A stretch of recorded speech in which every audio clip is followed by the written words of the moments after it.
Hello guys, welcome back to my channel. আমি আজকে ছোটো ছোটো জিনিসে রান্না করব। তো এখানে আমার কড়াইটা ছোটো হওয়ার কারণে আমাকে একটা বাটিতেই রান্না করতে হয়। তো তার মধ্যে তেল দিয়ে দিয়েছিলাম। তেলটা দেওয়ার পরে এর ভেতরে পেঁয়াজটা দিয়ে ভাজতে হবে। পেঁয়াজের সাথে জিরেটাও দিয়েছিলাম, ভিডিওতে ওঠেনি জিরেটা। তো তার জন্য এখানে পেঁয়াজটা ভেজে নিয়ে আমি এর ভেতরে মশলা দিয়ে দিয়েছি। মশলার ভেতরে ছিল আদা, রসুন, জিরে আর লঙ্কা বাটা দিয়ে ভালো করে ভেজে নিয়েছি। মশলাটাকে ভাজার পরে ভালো করে ভাজা হয়ে গেলে এর ভেতরে আমি এবার লোটে মাছটা দিয়ে দেবো। লোটে মাছটা দিয়ে ভালো করে কষাতে হবে। এখানে ভালো করে কষিয়ে নিচ্ছি। কষানো হয়ে গেলে তারপরে এর ভেতরে একটুখানি গরম মশলা গুঁড়ো দিয়ে আবার একটু ভালো করে কষিয়ে নেব। কষানো হয়ে গেলে তারপরে আমি এই লোটে মাছটা আমার রেডি হয়ে যাবে। আমি লোটে মাছটা নামিয়ে নেব।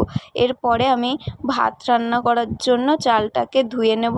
চালটাকে ধুয়ে নিয়ে আমি বসিয়ে দিয়েছি। তো ভিডিওটা সবার যদি ভালো লাগে লাইক, কমেন্ট, শেয়ার করো। আর কার কেমন লাগছে সেটাকে কমেন্ট করে দিও। তো এখানে ভাতটা হয়ে গেছে, মাড়টা কেড়ে নিয়েছি। এখানে আবার একটু ফুটিয়ে আমি নামিয়ে নেব।